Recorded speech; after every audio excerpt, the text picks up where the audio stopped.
Practical सवाल था कि बहुत सी बार होता है कि लड़के वालों ने कहा कि निकाह सादा करना है, शादी करना है और कुछ नहीं, कोई रसूमात नहीं, कोई खुराफात नहीं, कोई बिदअत नहीं, सब कुछ तय हो जाए। अच्छा ठीक है। शादी से पहले लड़की वाले बोलते भाई हमारी भी तो कोई इज्जत है, खाना कर लो। फिर थोड़े दिन बाद बोलते कि सांचा हल्दी वगैरह करना ज़रूरी ही है।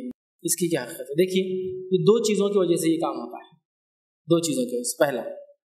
पहली वजह ये रहती है कि लड़की वाले जो है वो खुद इस चीज़ के ख्वाहिशमंद है और वो चाहते हैं कि आप ये करें। मतलब आपने लड़की की चॉइस सही नहीं की, ऐसे घराने में नहीं गए जो वाकई में हकीकी दीनदार थे, वो रस्मी दीनदार थे। समझे आप?